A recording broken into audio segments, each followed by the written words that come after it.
in my traditions and cultures, we believe that all indigenous peoples on all continents were given the responsibility of being caretakers for the earth, to care for the land and the water and the air. And when you see things that are going on now politically, and water's being poisoned and native peoples fighting almost to the death for it, it's because it was given to them as a responsibility. It's just inherent, and taking that opportunity away to have them be able to protect the waters and the lands and the food. And corn is very sacred to us. When we make rattles, sometimes we put corn kernels in it, and the 4 colors of corn are the same as the 4 directions and the 4 colors of all races of people. And I think, you know, the movie alluded to that, but it goes even deeper. So when we see indigenous people, they're not fighting for their community's water or land or air. They're fighting for humanity's water and land and air. So it's, I don't know what else to say. It's It's the connection, like what you're saying and what Leslie said, the connection to nature that has been taken from us by virtue of being plugged into modern society. We're paving over our society. We've taken recess away from kids. Schools ought to be built in the woods. Kids ought to be spending half their day climbing trees. If we don't feel like we're part of nature, we're not going to take care of it. Some of the greatest scientists of our generations, Albert Einstein, for instance, talked about how you can understand everything easier by watching nature.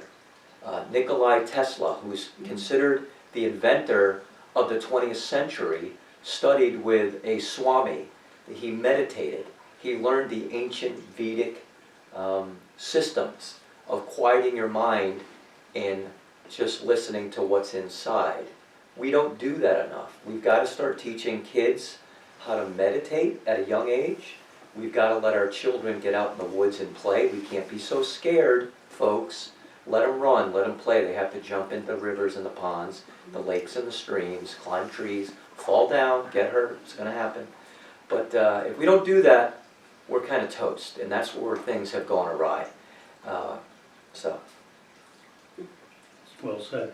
I think one of the interesting, well, my approach to the gardening, or actually the care of our property, is that I'm there as a guardian, if you will. And it's not to take something off the land for my benefit, but it's to nurture the land, to try to live in equilibrium, if you will. Just as a good relationship with the property, and hopefully it gives back what I give it to it. I found it was really inspiring that there are these botanical explorers that I never knew that such a thing existed. I thought that was, I thought it was really kind of cool actually. And the fact that one person, and I don't remember who it was talking about starting a seed school, which I think would be an excellent idea. I know I've been shopping with, buying non-GMOs and organic for years now. But the whole topic it's really overwhelming. Never thought of how, like, with the wars, like World War II and the Gulf Wars, that the seed stocks were being destroyed. And it makes a lot of sense that your enemy would do such a thing, but it just never occurred to me that that was happening. I know. That's appalling. Yeah. I mean, humans are so good at killing themselves. It's unbelievable. It's just, Yeah. if we could all just get along and help each other. It's just, I mean, here's Pollyanna sitting over here talking. No, and everything we do affects 7 generations.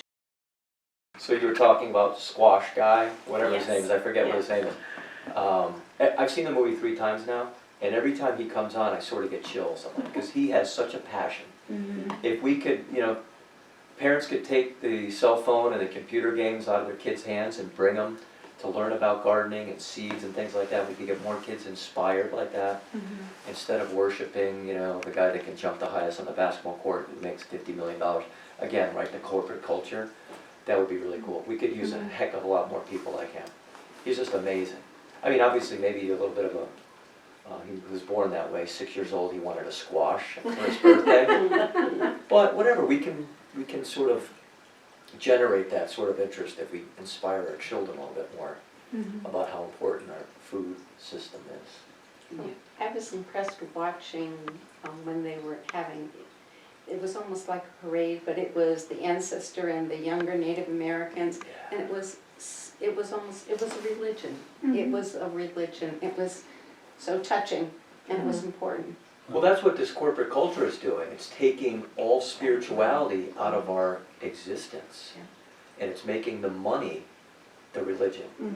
Profits religion. I mean, in our country, in this country, we have news channel after news channel where all they talk about is the stock market price. The vast majority of people never own stock in their life. So who really cares? We should have a happiness index. I forget which country in Europe has one, but they actually have one. It started in the 80s. He said, we're not going to govern, or we're not going to decide how well our country's doing based on our economy. It's based on how happy we are. If we had that sort of an index in this country right now, I hate to say it, it'd probably be pretty low. We have a lot of really sick people. We have mental illness out of control. We've got more kids on Ritalin and all kinds of other drugs. Guess what? Because they're not out in nature. If they just spent time in nature, most of that would go away. Those are the memories you remember, though. I think our generation, don't you? Yeah. As a public school teacher, I mean, I definitely can compare like the lives of my students to what I grew up with, where, you know, mom would open the door, you know, and say, just be back at 6 o'clock for dinner.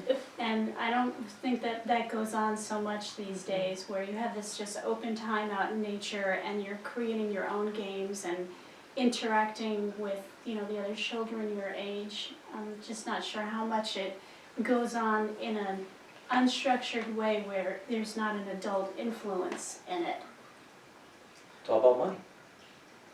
Organized sports, travel soccer, travel baseball, premier football, whatever it is. You get plugged in because somebody is making money. Let the kids be kids. I was listening to a news story. It was probably on NPR, because that's pretty much all I listen to.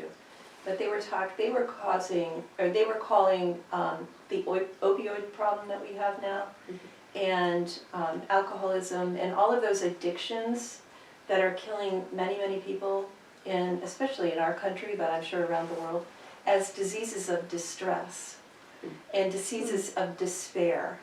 And I'm thinking, in our country, we're supposedly the richest country on the planet, right? The most developed, or what, I don't know, all the accolades that we give ourselves.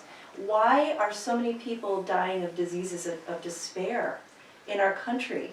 And I go back to my earlier point that I do believe that it has to do with our disconnection from nature and not knowing where food comes from, which is why groups like this are so important.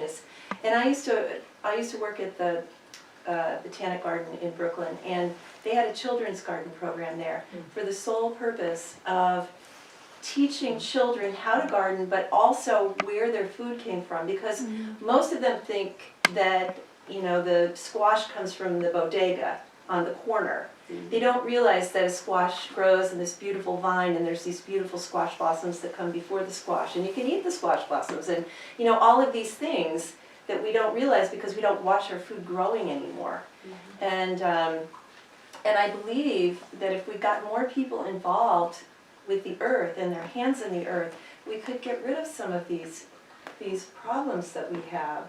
And also, I don't know if you know, I'm sure you noticed, but I'll bring it up, when they were harvesting in Mexico and some of those other places, they were all singing together, you know, planting and singing together. And that just that community that plants bring us to and harvesting brings us to, that's all gone.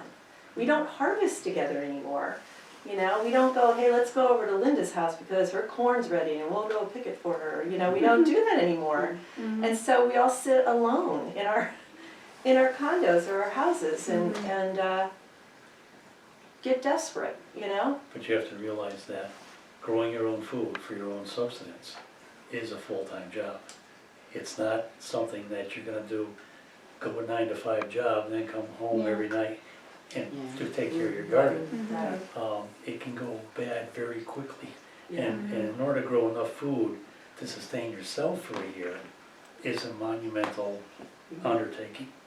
And, you know, this is why the American Indians, I think, worship this, because they understand that this is their livelihood. If they don't have a garden or a way of getting something to eat from the earth, they won't be here next year either. Yeah, Um, and with Sure. gratitude, that's With why gratitude. often corn or why it's so cornmeal is spiritual. used in prayer, Yeah. yeah.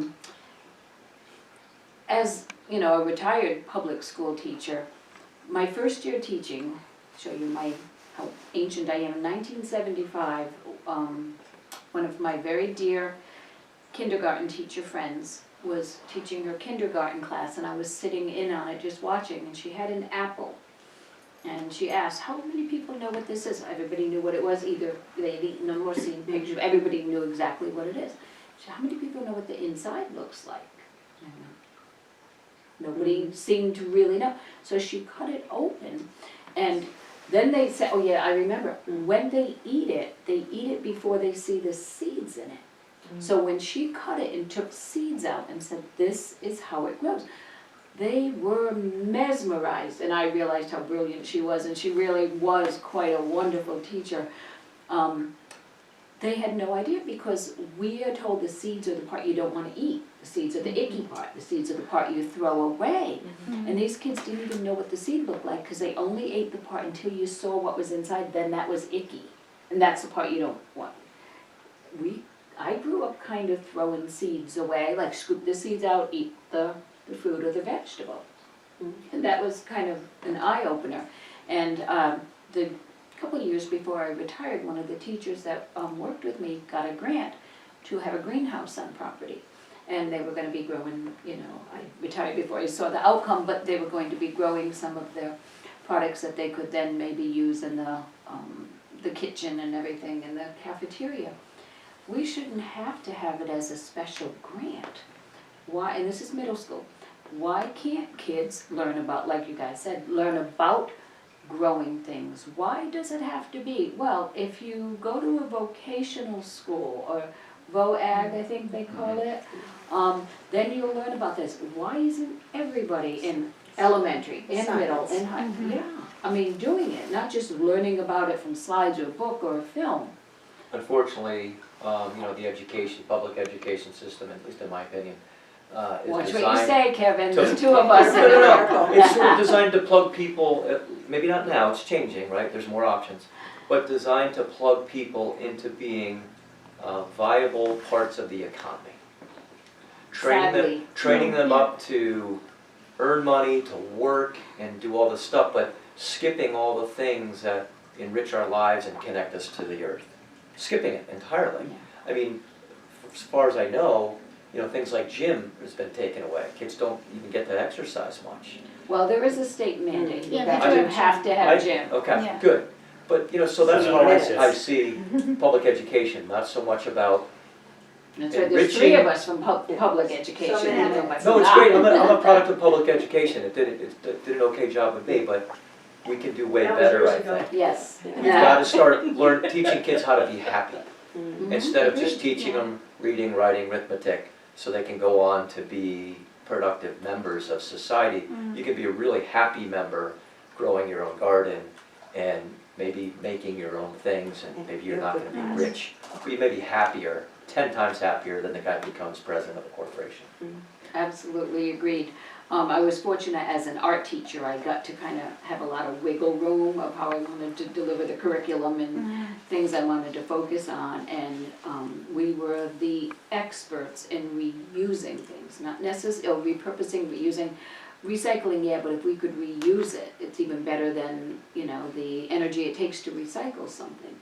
And we have music teacher, art teacher, librarian. So we did have some differences here as far as what we were offering to children, but I absolutely agree. I would love to see the entire public school system be redone.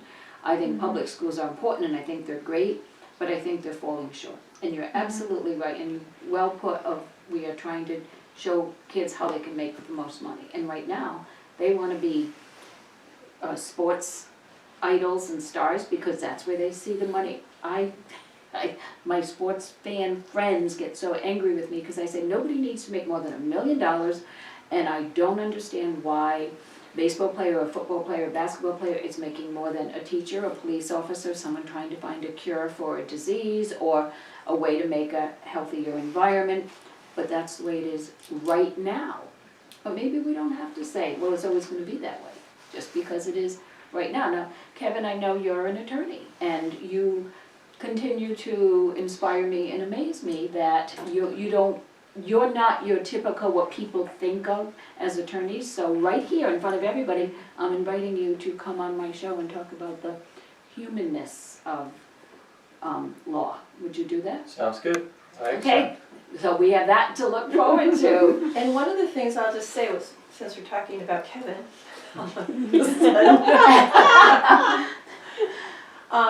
we put raised beds at Kevin's office, and so his employees all now have a space in the garden, or in the front yard to garden. And that's been really kind of a cool thing, because he's got a lot of people working at his office who have not the slightest clue about gardening. And they're learning, and just watching them learn, and like watching those wheels start to turn and discover, like this will be the third season that we've had it, and the second season, we just let all the squash and everything just go, and just let it die down and stay in the bed. And so the next year, all the little squash plants came up, and they're like, wow, that came up from last year. That's what, and just this discovery that, geez, like the earth actually knows how to plant seeds, you know what I mean? It was a very cool thing. And then we also have a yoga studio in the basement where we have space available for clients to have yoga sessions. And Kevin started a group for attorneys who are interested in having more mindful practice. So there are definitely some things that we're doing there, and things that you wouldn't think would go together necessarily, but I think it just goes to show that it doesn't matter what you do, you can do something, you know, so. Good point. Yeah. I saw the printout that you made, and immediately it made me think about biology or a science teacher in high school. There you go, there's lesson plans, there, you know, Right. it's all there. It's all here, and there are actually exercises in here that you can break down into smaller groups and do some, you know, small group work and then get together and share and that kind of stuff. And statistics and plenty of pictures, and there's And Earth Day is coming up. Earth Day is coming up, and isn't it the 50th Yes, it anniversary is. of Earth Day? Yeah. Okay. 50th Yep. anniversary from graduation from high school, yes, and we were the first year. Wow. Oh, there you go. All right. Yes. That was something. And it was our Trash. biology teacher, yes. Good. Cool. Yeah. And if we stop teaching to the tests in public school, to standardized tests, and start teaching to the humanness, we could stand a chance. And I think we have to teach our kids to use their own independent thought and essentially to question everything that they're taught. So we live in a society where most people think that it's a great thing to have a really green, perfect lawn, which is a monoculture, which we learned by watching Seed is a totally wrong thing to do. The earth needs all this diversity, and we have like 30,000 different sort of seeds, and we're relying typically on about 30 different seeds, foods to eat. And green lawns are one of the worst things for our environment. It's creating a monoculture, and then to make it worse, people that really want the perfect green lawn poison it. So they kill all the biomes and the little critters and all the good stuff in the soil and the worms and everything else. So Leslie was big on that and brought that back and taught me about that. We now have a crazy wild yard that we let have gone completely wild and weeds and this high. So we put a sign up for our next door neighbors so they can think we're crazy. And it says, "Messy is sexy, save the bees."